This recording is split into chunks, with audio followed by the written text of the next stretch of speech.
송영 1장 다 함께 찬송 부르시며 거룩한 주일 예배를 주의 이름으로 예배합니다.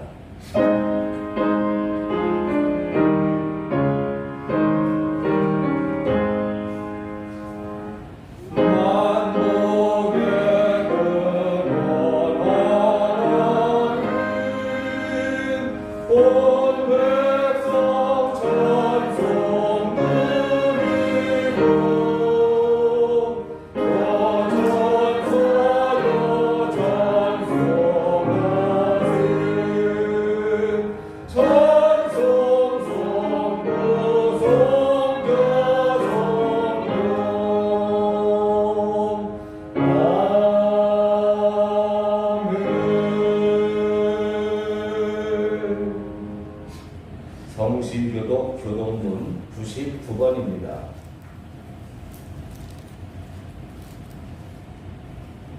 온 땅은 여호와를 두려워하며 세상의 모든 거민들은 그를 경외할지어다.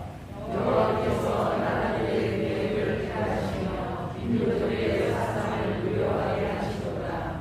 여호와의 계획은 영원히 서고 그의 생각은 대대에 이루리로다. 여호와를 찬양하면서도 산나라 곧 하나님의 기업으로 선택된 백성은 복이도다. 여호와께서 하늘에서 굽어보사 모든 인생을 살피시며 곧 그가 거하시는 곳에서 세상의 모든 범인들을 두고 살피시는도다. 많은 군대로 구원 얻은 왕이 없으며 용사가 힘이 세어도 스스로 구원하지 못하는도다. 여호와는 그를 경외하는 자 곧 그의 인자하심을 바라는 자를 살피사 그들의 영혼을 사망에서 건지시며 그들의 굶주릴 때에 그들을 살리시는도다. 우리 영혼이 여호와를 바라며 그는 우리의 도움과 방패시로다.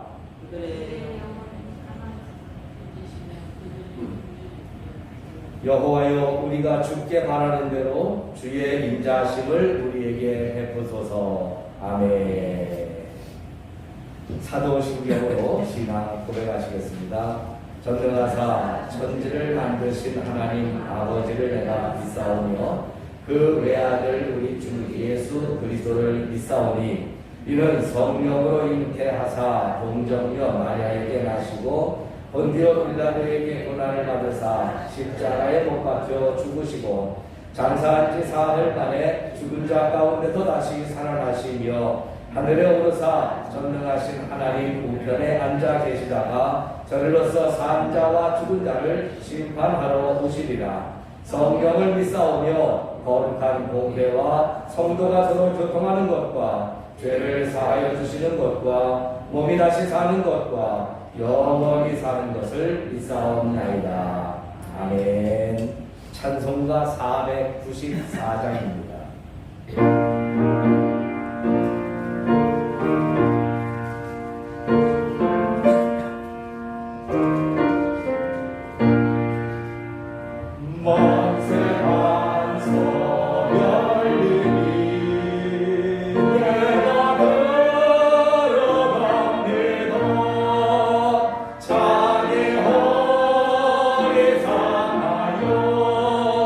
물과 배를 흘린 곳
정대현 권사님 대표 기도하시겠습니다.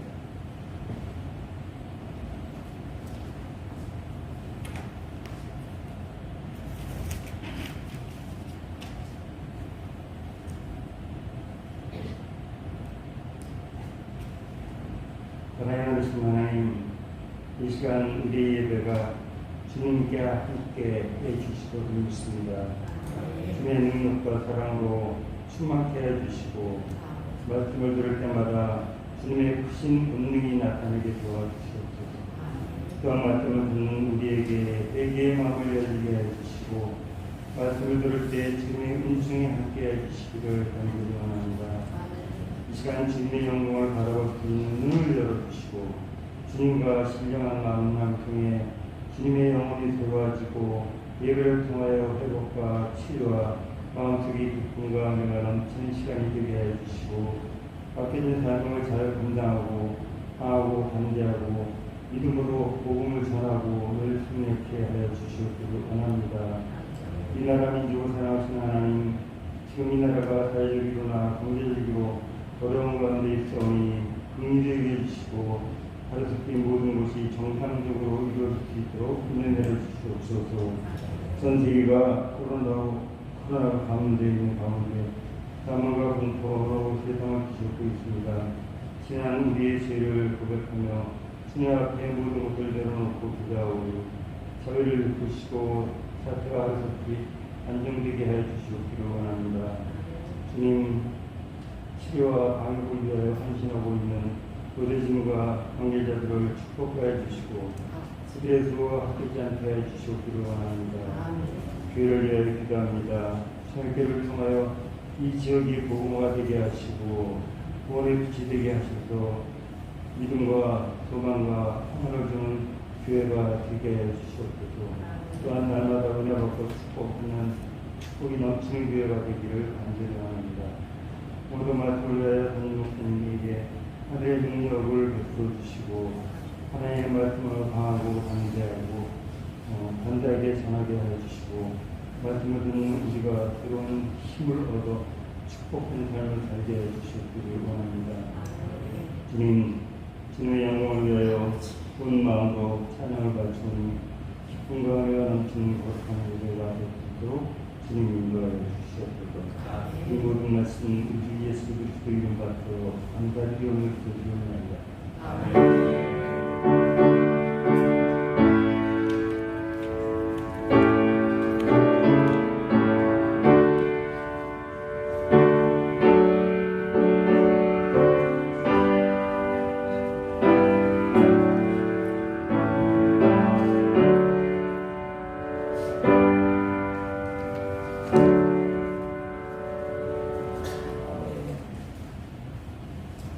하나님의 말씀은 고린도 후서 6장 14절로 18절까지 말씀입니다. 고린도 후서 6장 14절 말씀부터 18절 말씀까지 교독하시겠습니다. 너희는 믿지 않는 자와 멍에를 함께 매지 말라.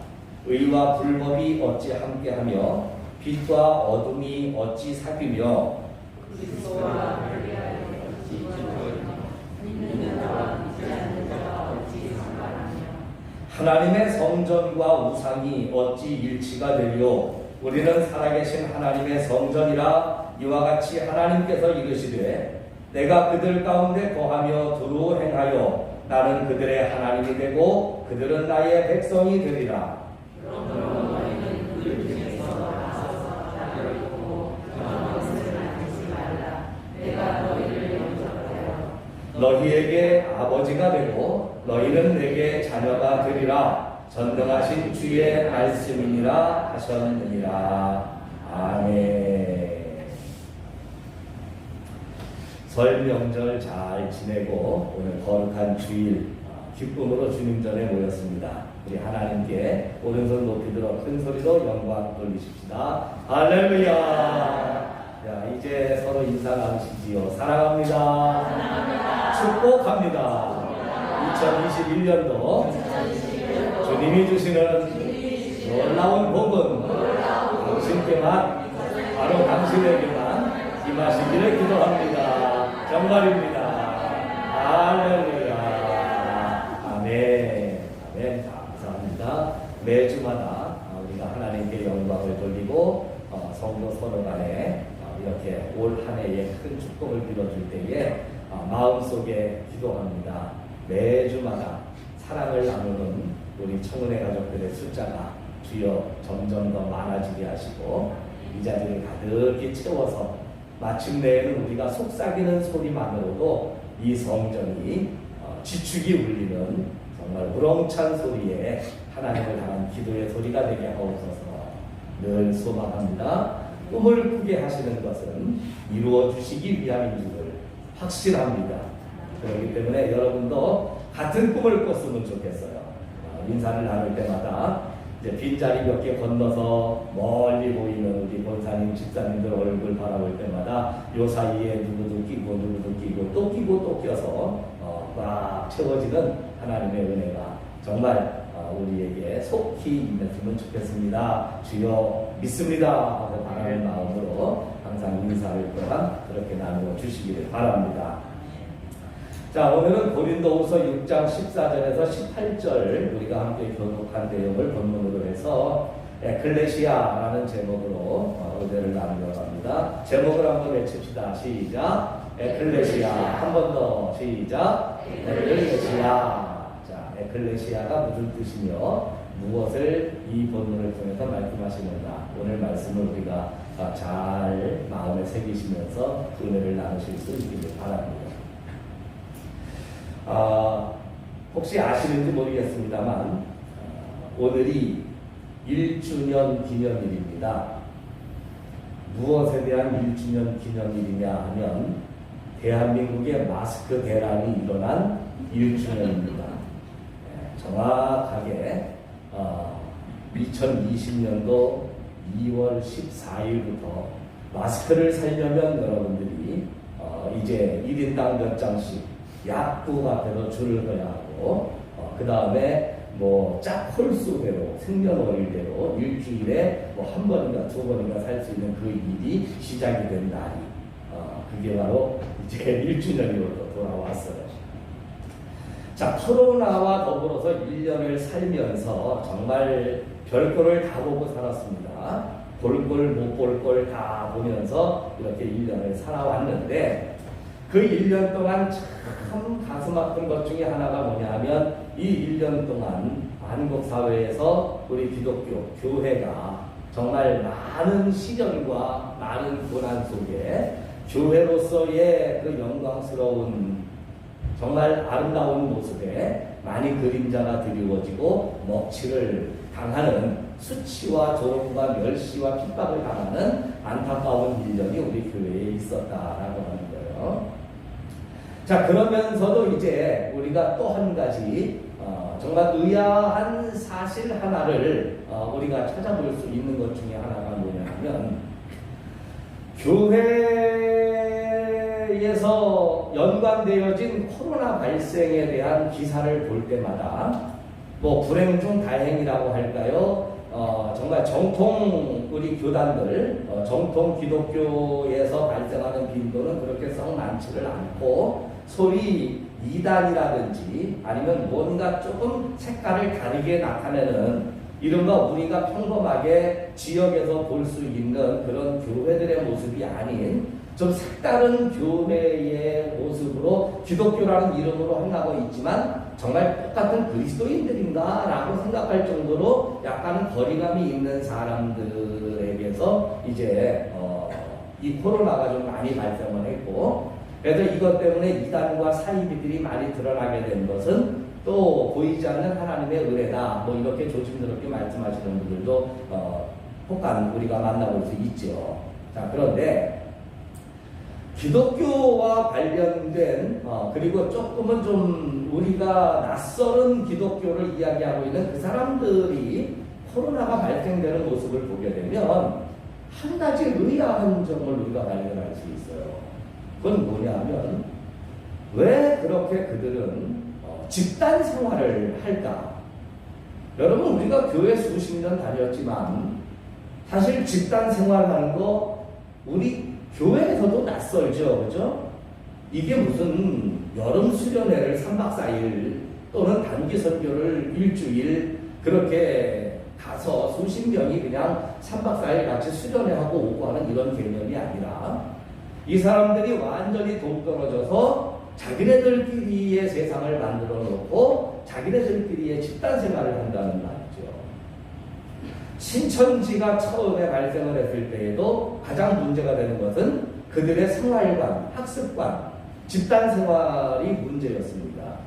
최근에 발생한 BTS 이제 열방선교회라고 하는 곳에서도 사실은 집단 생활이 문제가 됐고요. 가장 최근에 부천에 있는 영생교가 나는 그게 벌써 조희성 씨가 징역 살고 죽음으로써 다 끝난 줄 알았더니 아직도 그 영생교가 남아 있었더라고요. 이것도 물론 박대선파 일당의 그 이단 신천지와 같은 뿌리의 아류인데 그들도 역시 기숙사 생활, 뭡니까? 집단 생활을 하고 있었다라고 하는 거예요. 은혜롭교회의 뭐 피지 사건 아시는 분은 아시겠지만 200명이나 되는 사람들이 이제 그 은혜롭교회 성도로서 피지에 가서 강제 노역을 하고 여권을 빼앗기고 이거 역시 집단 생활에 대한 이야기고 그 다음에 기독교 안으로 나오는 신앙촌이라든지 아니면은 아가동산 같은 이런 정말 괴악한 무리들이 이제 기독교의 이름으로 행하는 어떤 모습을 보게 되면 다 집단 생활을 한단 말이에요. 근데 이게 사실 우리 그리스도인들에게는 저에게도 낯설고 여러분들도 낯설잖아요. 여러분 제가 만약에 이제 우리 청운교회 여러분 예배당도 멋지게 졌으니 여러분들 집 다 정리해갖고 교회 와서 여기서 그냥 한 칸씩 차지하고 사십시다. 이게 하나님의 뜻입니다. 우리 집단생활 합시다. 그러면 아마 여기 남아있을 사람 아무도 없을 거예요. 우리 목사님이 예배당 집들이 드디어 갔구나. 이게 뭔 일인가. 응? 세상이 이상하다 보니까 별 꼴을 다 보겠네. 아마 여기 남아 계신 분들 어떻게? 저도 그럴 리도 없고요. 혹시 여러분들 가운데에도 저한테 와서 목사님 우리도 성경 말씀대로 이제 우리 청운교회 더욱 깊은 사랑으로 집단 생활을 하시죠 마구 제안을 하신다면 저는 그에게 이렇게 말을 하실 겁니다. 사탄아 물러가라. 너는 나를 넘어지게 하는 자로다. 자, 기독교를 표방하면서 그들이 행하고 있는 정말 그릇된 행동 가운데 하나가 뭐냐면 집단 생활인데 이 집단 생활을 그들이 하게 되는 이유가 뭘까? 그 원인이 뭘까? 아마 성경의 그 말씀의 근거가 없으면 다르지 않았을 거예요. 그죠? 그런데 중요한 것은 하나님의 말씀을 결국은 가르치는 사람들이 왜곡되게 아전인수격으로 자기들이 사람들을 통제하기 좋게 유리한 부분만 그렇게 뽑아가지고 가르쳐놨기 때문에 우리 그리스도인들은 집단 생활을 해야 되는 사람인 줄로 속고 그렇게 이제 이 사람들이 그들에게 미혹을 당해서 어리석게 영혼이 사망으로 가는 그런 안타까운 일들이 있는 그런 경우를 볼 수 있다고 하는 거겠죠. 그 집단 생활의 근거를 대면서 이 사람들이 사람들을 유혹하는 유혹이라고 해야 되나요? 속이는 거죠. 속이는 말씀 가운데에 가장 대표적인 것이 뭐냐면 바로 오늘 고린도후서 6장 14절과 17절 말씀입니다. 성경은 이렇게 되어 있어요. 너희는 믿지 않는 자와 멍에를 함께 매지 말라. 의와 불법이 어찌 함께하며 빛과 어둠이 어찌 사귀겠느냐. 그러니까 같이 있으면 안 된다 이런 얘기죠. 그래서 17절의 말씀에 보면 그러므로 너희는 그들 중에서 나와서 따로 있고 부정한 것을 만지지 마라. 어떻게 하라 그래요? 세상 사람들과 같이 살지 말고 따로 떨어져 나와서 믿는 사람들끼리 살아야지. 우리가 믿지 않는 자와 멍에를 함께 매면 안 된다. 믿지 않는 사람들과 함께하면 안 된다. 정말 안타까운 것은 인터넷을 통해서 고린도후서 6장 14절에 대한 믿지 않는 자와 멍에를 함께 매지 말라라고 하는 이 뜻을 그 이단이나 사이비 같은 잘못된 기독교인들뿐만 아니라 일반적인 교회와 일반적인 성도들은 어떻게 인식하고 또 설교 강단에서는 어떻게 설교를 하고 있을까 하는 부분을 사실 이틀 동안 인터넷을 통해서 쫙 찾아봤어요. 근데 거의 모든 가르침이 너무너무 잘못되고 너무너무 가슴 아픈 그릇된 가르침들을 많이 가르치고 있더라고요. 주로 어떻게 이야기를 하느냐 하면 믿지 않는 사람하고 동업도 하지 마라. 또는 믿지 않는 사람과 결혼도 하지 마라. 믿지 않는 자와 멍에를 함께 매지 말라 그랬으니까 우리 그리스도인들은 그리스도인들끼리만 결혼을 해야 된다고 말합니다. 그리고 사업을 하더라도 믿지 않는 사람하고는 거래도 두지 말고 또 그 사람들하고는 동업도 하지 말고. 결국은 이 말씀이 그런 식으로 오해가 되어지다 보면 집단 생활할 수밖에 없죠. 그죠? 믿는다는 사람들끼리 모여서 자기네끼리 생활하고 자기네끼리 그냥 뭐 장사하고 자기네끼리 함께 먹고 자기네끼리 함께 살아야 되는, 그러니까 이것이 집단 생활의 근거가 돼서 많은 사람들이 그렇게 자기네끼리만 모이는 따로 떨어져서 나오는 어떤 집단 생활의 이유로 이것을 이해하고 그렇게 받아들인다는 거예요. 그래서 제가 질문을 한번 넣어봤어요. 이 말씀을 몰라서 이왕에 믿지 않는 사람과 결혼한 사람은 어떡할까요? 어떻게 해야 됩니까? 그럼 이혼해야 됩니까? 남편이 안 믿는다고 이혼해야 돼요? 아니면 내 속으로 난 자식이지만 내가 교회 나가자 그래도 말 안 듣고 교회 안 나오는 내 자식 믿지 않는 녀석인데 그거 어떻게 해? 그러면 부모 자식의 열을 끊어야 될까요? 너무 답답해서 제가 댓글란에다가 질문을 던졌어요. 아무 대답이 없어요. 아직까지 답을 못 얻었어요. 막 던지는 건 아니에요, 여러분. 그러면 안 되는 거예요. 자, 오늘 이 말씀을 우리가 성경은 무엇 때문에 이 말씀을 주셨으며 이 말씀은 우리가 어떻게 우리들의 신앙의 삶에 적용을 해야 될 것인가. 말 그대로 우리 그리스도인들은 집단 생활을 하라는 말씀인가, 아니면 성경은 또 다른 우리들의 영성에 또 우리들의 신앙에 정말 진리를 알려주는 깊은 뜻이 있는 말씀인가를 한번 좀 살펴보기를 원합니다. 오늘 제목이 에클레시아예요. 에클레시아. 영어로 교회를 지칭하는 단어가 두 개가 있습니다. 하나는 여러분들이 잘 알고 있는 처치, 그죠? 네, 처치. 그리고 또 하나가 에클레시아예요. 그런데 사실 처치라고 하는 단어는 우리 홍집사님 왔네. 깜짝 놀랐네. 유아실에 부딪혀서. 처치라고 하는 단어는 예배당을 말합니다. 건물이에요. 처치는 예배당. 에클레시아가 교회예요. 에클레시아가. 이것은 오늘 처치 안에 모였어요. 우리 청운교회 성도들이, 청운 성도들이 모였어요. 이게 에클레시아예요. 그런데 이 에클레시아라고 하는 뜻의 본래의 의미는 뭐냐면 밖으로 불러 모으다 라는 뜻입니다. 바깥으로 불러내신 거예요. 우리를 바깥으로 불러내셨다는 이야기예요. 그러면 누가 어떤 바깥으로 우리를 불러냈다는 말이냐? 당연히 하나님이 세상 바깥으로 우리를 불러내셨어요. 아니 목사님, 우리를 세상 바깥으로 불러내셨으면 그러면 우리가 천국에 있든지 아니면은 뭐 어디 이 지구가 아닌 뭐 이 세상이 아닌 어디 다른 곳에 있어야 되지 않겠습니까?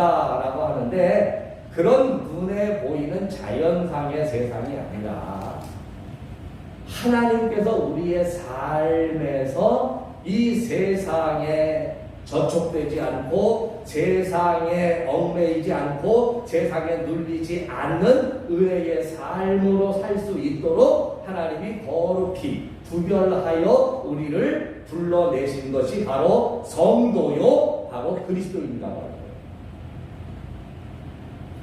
우리 기독교인 그리스도인이라고 하죠. 그리스도인. 응? 눈만 뻑뻑대지 말고 그렇다고 고개를 좀 끄덕거리시죠. 예, 그리스도인. 그리스도인이라고 하는 말이 최초로 등장한 게 성경 사도행전 11장이죠. 아마 아실 거예요. 안디옥 교회가 처음으로 그 동네 사람들에게 안디옥 교회 성도들이 그리스도인이라고 하는 최초의 별명을 얻었어요. 사람들이 물론 안디옥 교회 성도들에게 이런 별명을 붙인 이유는요, 별명이라고 하는 건 여러분들도 붙여봐서 알지만 또 들어봐서 알지만 좋을 때에 별명 붙이는 경우는 별로 없어요. 그죠? 좀 놀리려고 하거나 아니면은 뭔가 좀 비하시켜서 얘기하고 싶을 때에 별명을 그렇게 붙이는 거죠. 놀리려고 할 때나. 이 그리스도인이라고 하는 별명도 사실은 처음에는 좋은 마음으로 붙었던 건 아니에요. 왜 안디옥 지역의 사람들이 안디옥 교회 성도들을 그리스도인이라고 별명을 붙였느냐라고 하면 유별나다고 생각을 하는 거예요. 유별나다.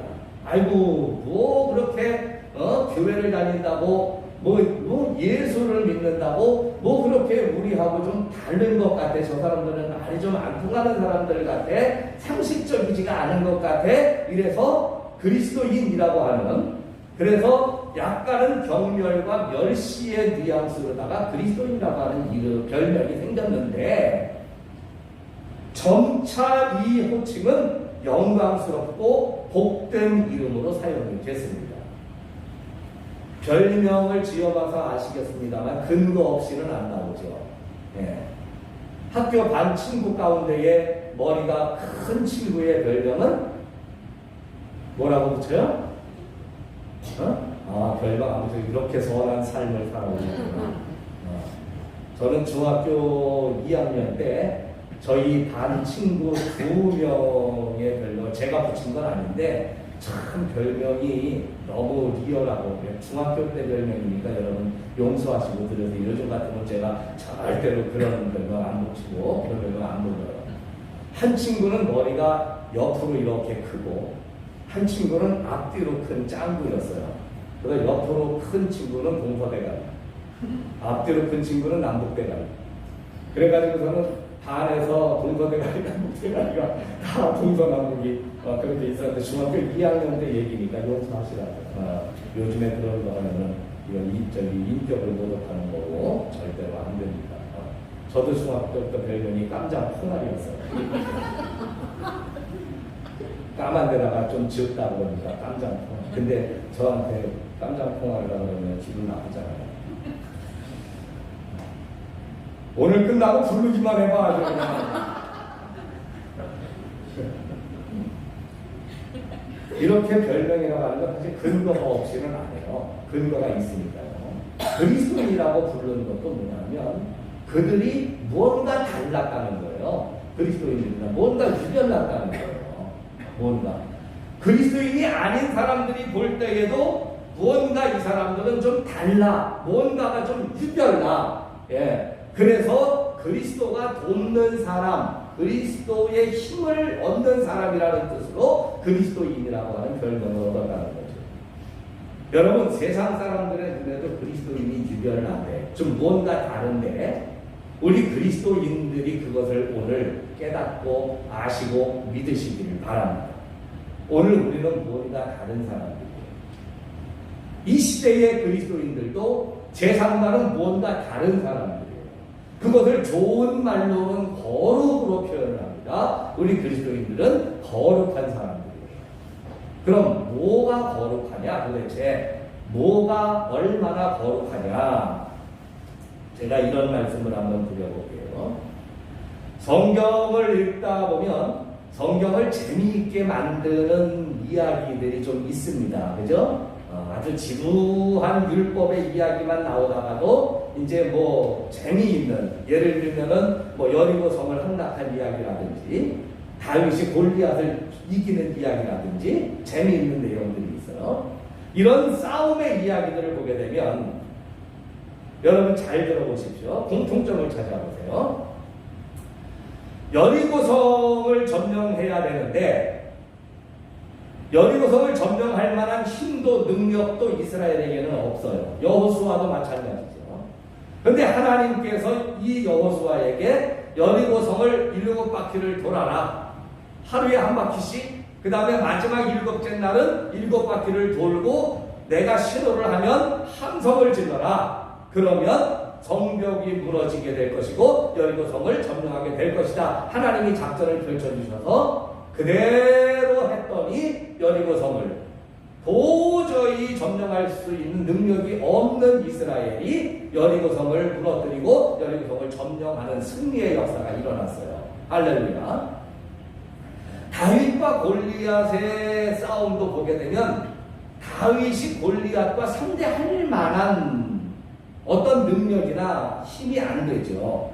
그럼에도 불구하고 다윗은, 골리앗은 칼과 창과 단창으로 다윗을 공격하려 했지만 다윗은 하나님의 이름으로 나아가 물맷돌로 골리앗을 죽이고 멋지게 승리를 했단 말입니다.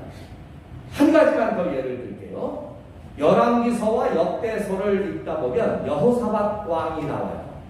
이 여호사밧이 하나님을 잘 믿는 왕인데 나라를 평안히 통치하는데 갑자기 적군이 수십만이 쳐들어옵니다.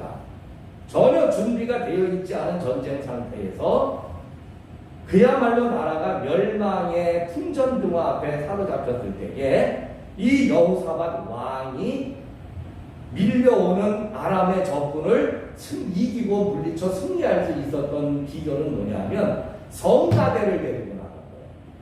뭘 데리고 나갔다고? 성가대가 탱크 부대가 돼서 탱크를 타고 나갔을까요? 아니요. 성가대가 악보를 들고 악기를 들고 나간 거예요. 그래서 밀려오는 적군 앞에서 찬송을 부르고 성가 발표회를 했더니 하나님이 그 찬양을 들으시고 아람 군대를 전멸을 시켜주셨어요.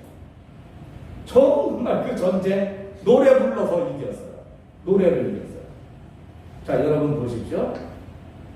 세 가지를 예를 들었습니다. 이외에도 여러 가지가 많은데 세 가지를 예를 들었어요. 여리고성을 무너뜨릴 때에는 성을 뱅뱅 돌아서 무너뜨려서 이겼어요.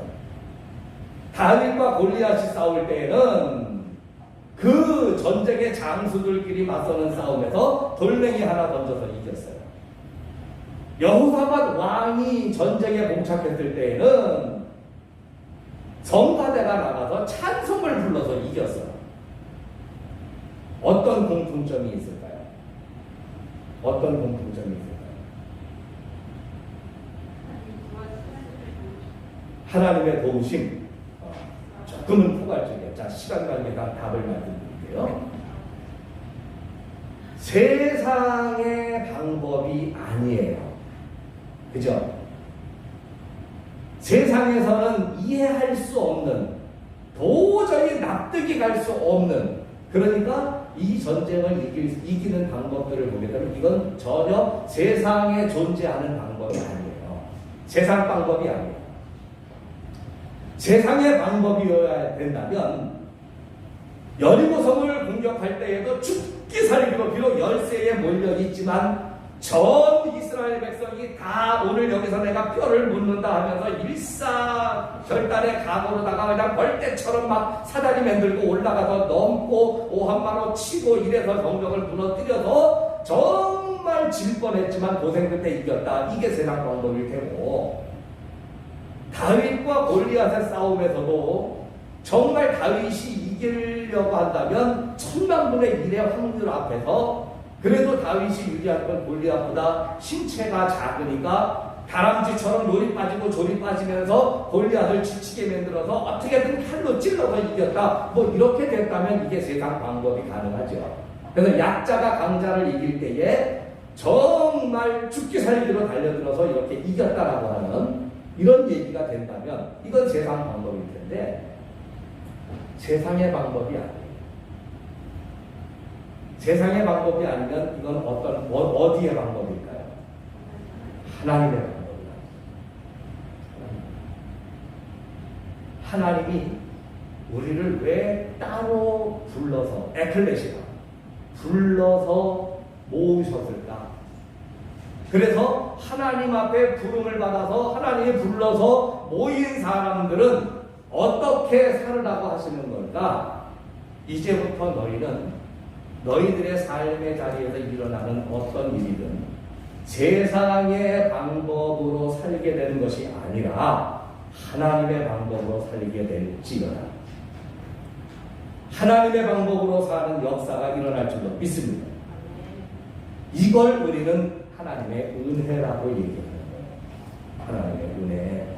그래서 여러분 고린도 후서 6장 오늘 본문이 시작되는 6장 1절을 읽어봅니다. 시작. 우리가 하나님과 함께 일하는 자로서 너희를 권하노니 하나님의 은혜를 헛되이 받지 말라. 뭘 헛되이 받지 말라? 은혜. 하나님의 은혜가 이 세상의 방법이 아닌 하나님의 능력과 하나님의 손길과 하나님의 방법으로 우리 그리스도인들을 하나님이 살게 하시고 돕게 하시고 이기게 하신다는 거예요. 자, 그러면 믿지 않는 자와 멍에를 함께 매지 말라는 얘기는 뭘까? 서두에 말씀드린 것처럼 그러면 믿지 않는 사람들하고는 결혼도 하지 말고 또 장사도 하지 말고 동업도 하지 말고 친구도 맺지 말라는 얘기인가? 아니요. 믿지 않는 자들이 아니라 믿지 않는 자와라고 했어요. 여기서 자는 1인칭 단수를 말합니다. 1인칭 단수예요. 1인칭이라고 하는 말은 1인칭의 가장 최소의 단위는 난이 아닌 나예요. 나와 너 하면 벌써 2인칭인데 여기서 믿지 않는 자라고 하는 말의 원어의 의미는 1인칭이에요. 결국은 믿지 않는 자가 누구냐 하면 내가 아닌 남이 아니라 바로 나 자신이라는 거예요. 결국은 내 자신의 마음속에 믿지 않는 방법, 믿음과 관계없는 세상의 수단, 믿음과 관계없는 세상의 어떠한 계획으로 내 삶을 영위하려고 하지 말아라. 이해가 가시죠? 요거 이해가 가셔야 돼요. 예. 내 안에서 믿는 사람이지만 하나님을 믿음으로써 기대하고 소망하면서도 동시에 뭐냐면 세상적인 생각과 방법과 기회와 수단 이런 것들이 자리를 잡을 때가 있답니다. 멍에라고 하는 말은 예수님이 성경에서 처음으로 쓰셨습니다. 수고하고 무거운 짐진들아 다 내게로 오라 하시면서 나의 멍에를 메고 내게 배우라 그리하면 쉼을 얻으리니. 그래서 멍에라고 하는 것이 결국은 뭐냐면 우리가 알죠. 왜 우리나라는 소 한 마리에다가 멍에를 씌워가지고 밭을 가는데 이 유대인들은 2마리의 소에다가 멍에를 씌운대요. 그래서 그걸 한 결이라고 이야기를 하는데 한 마리든 2마리든 관계없어요. 멍에란 뭐냐? 소가 멍에를 맸다는 것은 뭐와 연결이 되어져 있느냐면 그가 그 멍에를 통해서 얻어지는 일의 결과물과 연결이 되어 있는 거예요. 무슨 일을 하느냐에 누구의 멍에를 맺느냐는 누구의 일을 하느냐라고 합니다. 그래서 예수님이 오실 때에 예수님 오시기 전에 세상 사람들은 다 세상의 멍에를 메고 세상의 일을 하던 사람들이에요. 이제는 너희가 나의 멍에를 메라. 즉 예수님의 인도하심과 예수님의 가르치심과 예수님의 또 우리를 이끌어 가심에 따라서 우리의 삶의 목적을 설정하고 방향을 설정하고 우리의 삶을 그렇게 주님의 말씀대로 지켜 행하라. 그리하면 너희가 쉼을 얻으리니. 멍해가 바로 그겁니다. 결국은 내 안에 믿음의 나가 있지만 믿지 않는 나가 있는데, 믿지 않는 나는 자꾸 세상 방법에 솔깃하고 세상 유혹에 솔깃하고 이 세상의 어떤 그 상황에 예민하고 세상 돌아가는 것에 눈이 빠르고 세상 방법으로 걱정하고 이거는 안 되는 거 아니야, 이거 끝난 거 아니야 염려하고 이럴 때에 내 안에 믿지 않는 방법을 제거하라. 우리는 누구냐? 그리스도입니다. 그리스도. 그래서 오늘 17절이 뭐라고 합니까? 너희는 그들 중에서 나와서 따로 있고 부정한 것을 만지지 말라. 에클레시아. 에클레시아. 내가 너를 불렀어. 하나님의 말씀으로 나를 부르셨어. 그 말씀을 따라서 나아가는 거예요.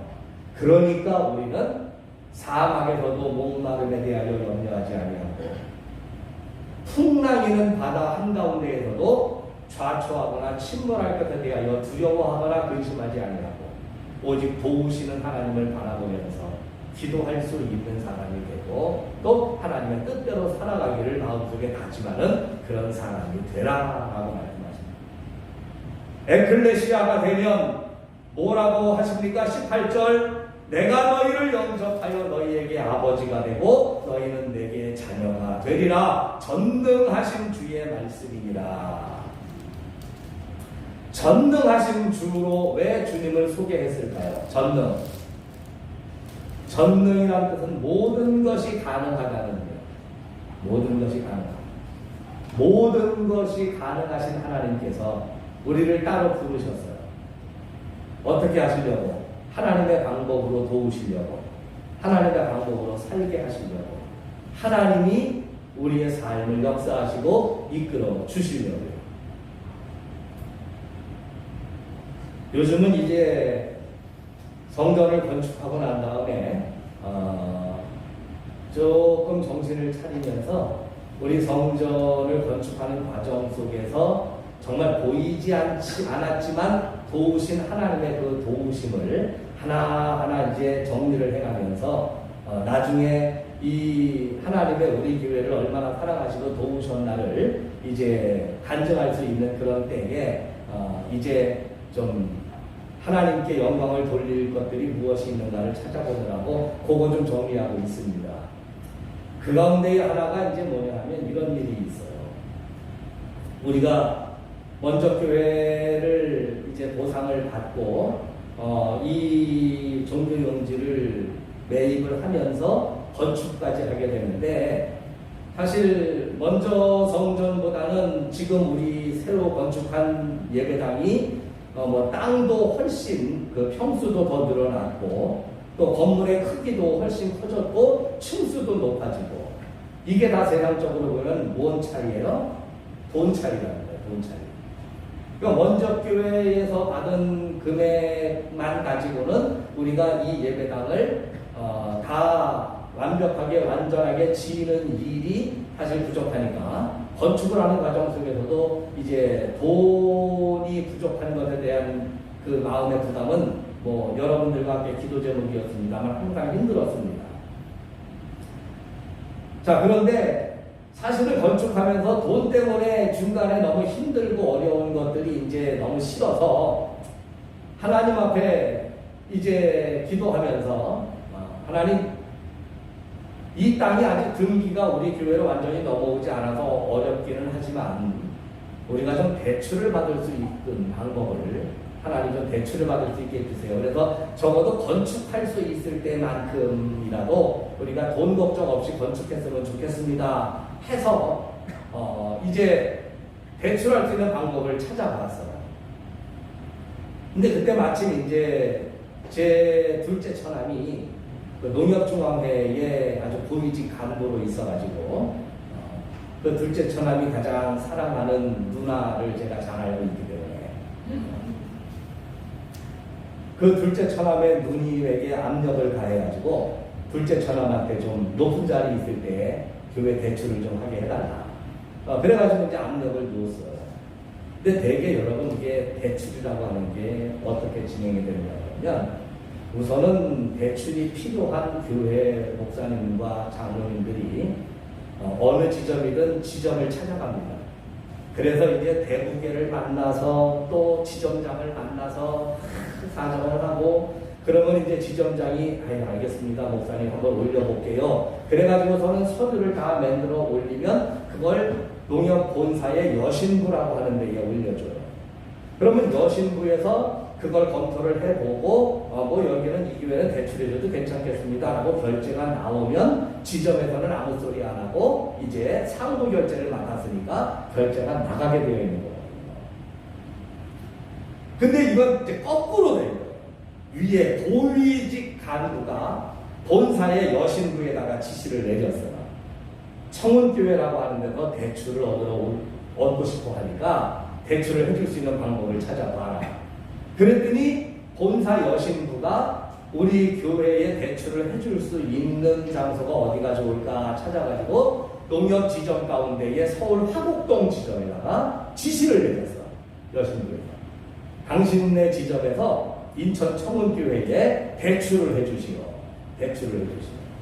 그래갖고 저는 가만히 있었는데 화곡동 지점에서 저에게 전화가 왔어요.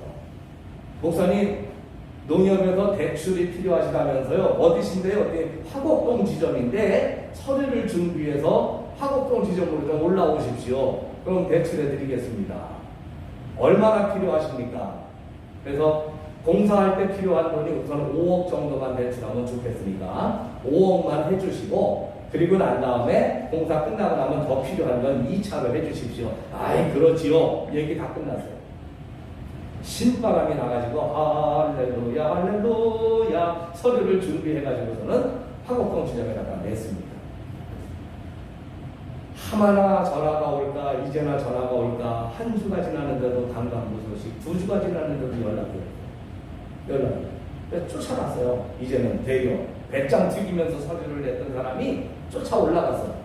가가지고서는 어떻게 된 거냐 그랬더니 그때부터 갑자기 마음이 변해가지고 말도 안 되는 소리를 하는 거예요. 말도 안 되는 소리를. 안 된대요. 대출이 안 된대요. 안 되는 이유가 뭐냐 그랬더니 첫째, 교인이 1000명이 넘어야 된대.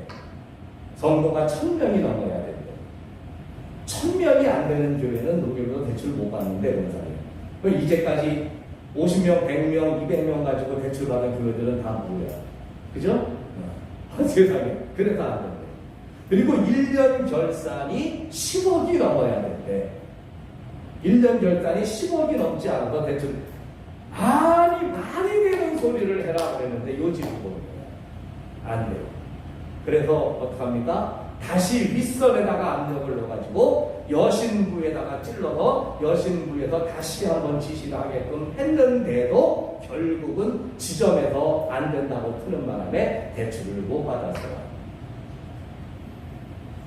대출을 못 받은 것이 여러분 우리에게 은혜일까 아니면 화일까? 이런 은혜가 없어요. 이런 은혜가 없어요. 만약에 여러분 우리가 건축 중에 그 부도난 회사하고 일할 때거든요. 건축 중에 우리가 대출을 받아서 돈이 있었으면 이 사람들이 건축을 하면서 목사님 뭐 이번에 뭐 돈이 이만큼이 더 들어가야 일이 진행이 됩니다. 그 다음에 뭐 이거를 하려면은 미리 계약금을 또 줘야 되는데 목사님 그거 좀 준비해 주십시오. 돈이 있었으면은 교회 성전 빨리 짓고 싶은 다음에 오케이 알았어 5억 다 날려주고 그 다음에 얘네들 부도 뻥 내고 사라져 버렸을 거예요. 그러면 우리는 예배당도 못 짓고 빚만 고스란히 5억 10억 짓고 앉아있는 어쩌면 지하에서 아직도 그러고 있는 교회가 됐을 수도 있어요.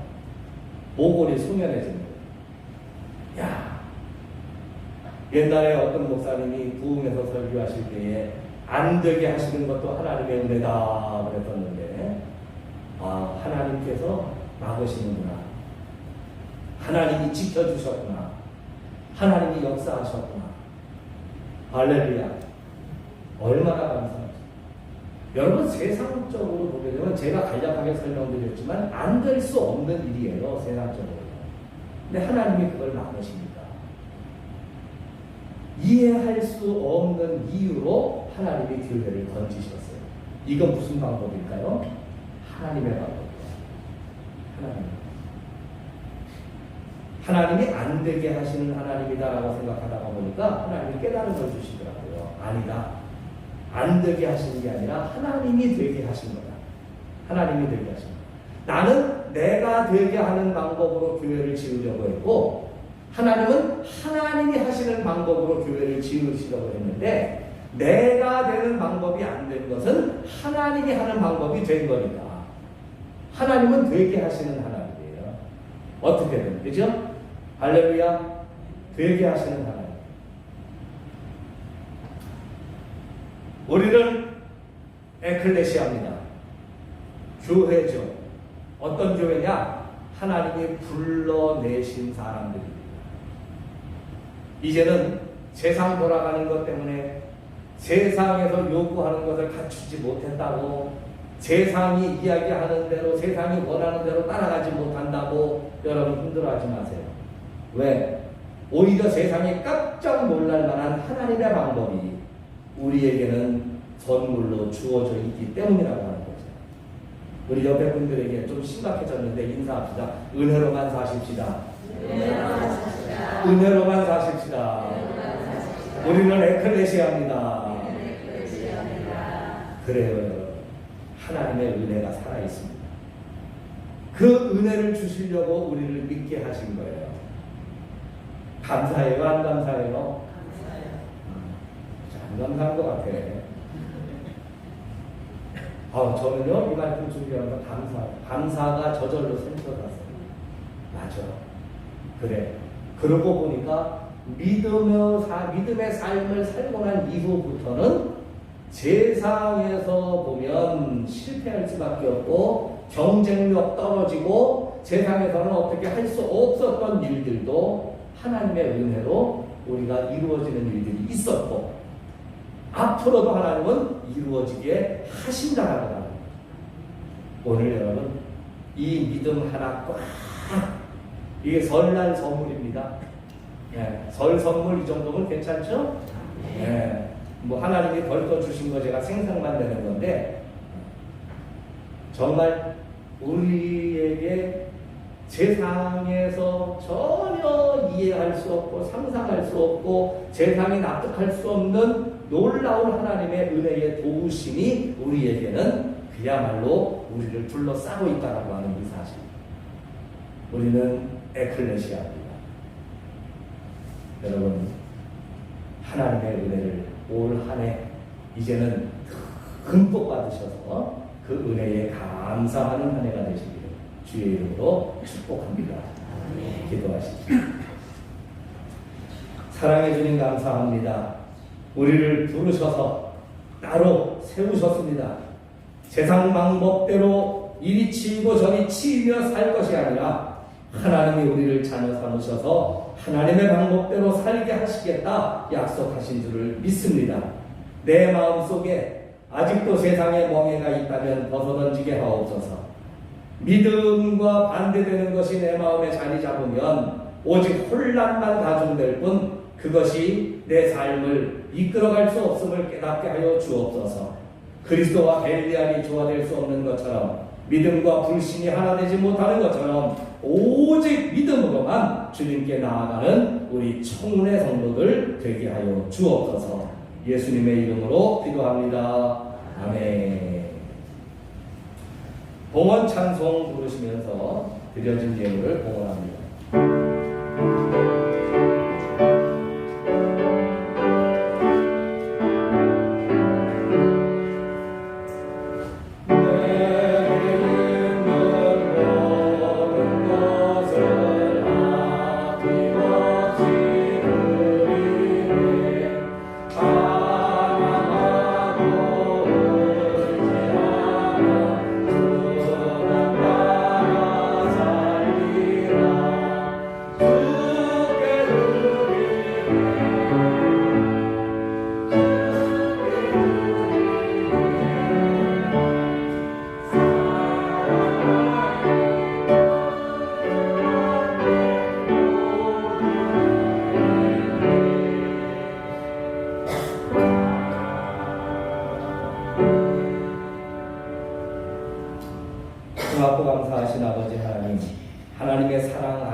명절 기쁨으로 보내게 하시고 오늘 주일을 맞이하여 이렇게 성도들 모여서 서로 주님 앞에 나와 기뻐하며 예배하며 찬송하며 말씀으로 또한 무장되게 하시니 감사를 드립니다.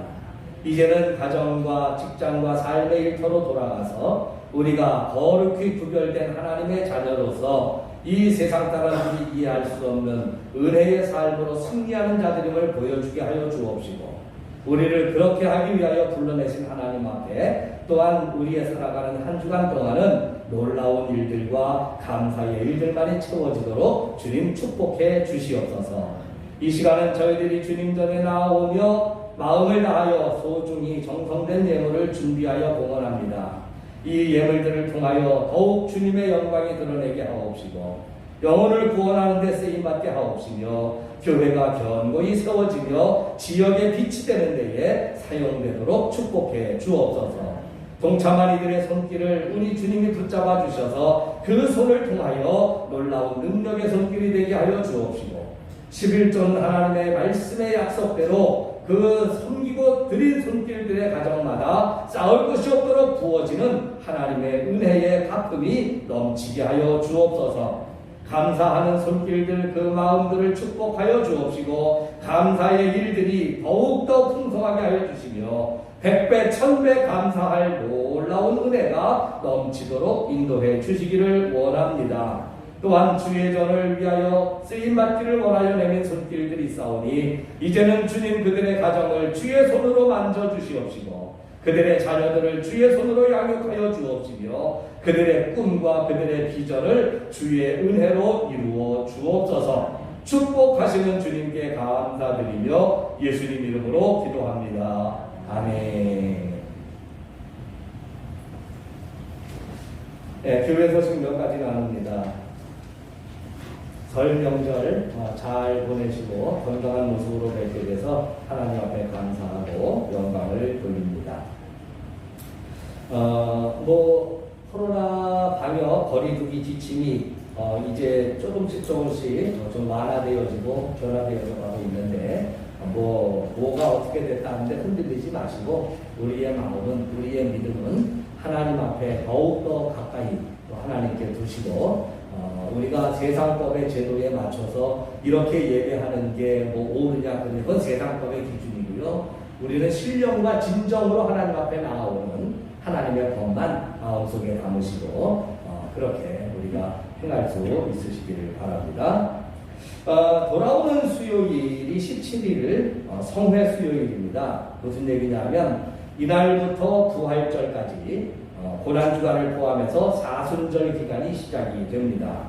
거룩과 경건으로 예수님의 고난을 생각하면서 우리의 믿음을 지키시는 기간이 되시기를 바라고요. 사순절 기간 동안에는 제가 그 영상을 통해서 그 사순절 묵상을 이제 함께 나눌 수 있도록 한 1, 2분짜리 영상을 매일 찍어서 여러분들에게 보내드릴까 해요. 그것도 제 나름의 작은 선물이고 정성이니까 그렇게 해서 제가 매일 여러분들에게 영상을 보내드릴 테니까 그냥 넘기지 마시고 잘 함께 묵상에 동참하셔서 그 사순절에 이제 동참하는 우리 청년가족들. 또 올해는 또 새성절인데 뭔가 하나는 또 예전과는 하나님 앞에 좀 다른 모습을 좀 보여야 되잖아요. 그래서 아주 고민이 많습니다. 요즘에 어떻게 하면 이 코로나 시대에 우리가 더욱 하나님을 사랑한다는 걸 표현할 수 있을까? 어떻게 하면 거룩과 경건으로 표현할 수 있을까?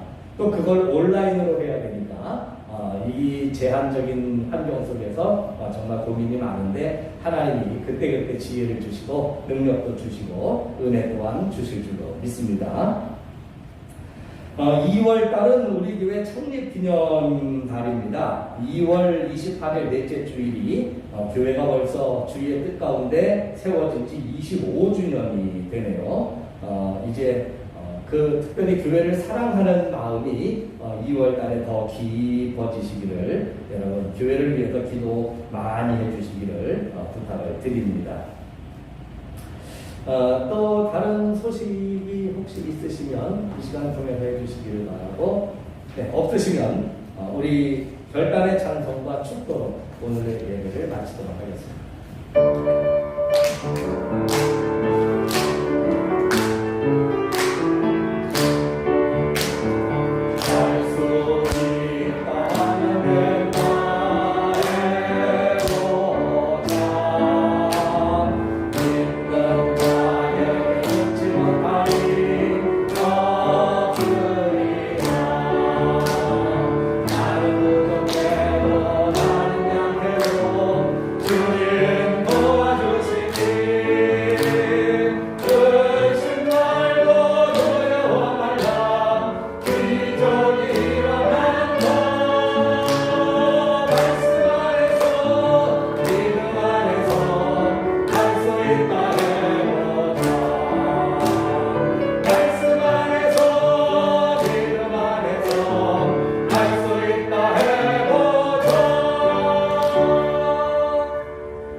이제는 우리 구주 예수 그리스도의 구속의 은혜와 하나님 아버지의 끝없는 사랑하심과 성령님의 늘 동행하시며 지켜주시는 놀라우신 은총 베푸심이 세상이 알 수도 없고 세상이 줄 수도 없고 세상이 감히 견줄 수도 없는 하나님의 은혜의 방법이 우리의 삶에 있음을 깨닫고 믿고 감사함으로 머리 숙인 사랑하는 청운의 온 교우들 머리머리 위에 이제로부터 영원까지 함께하여 주시옵기를 간절히 축원하옵나이다. 아멘.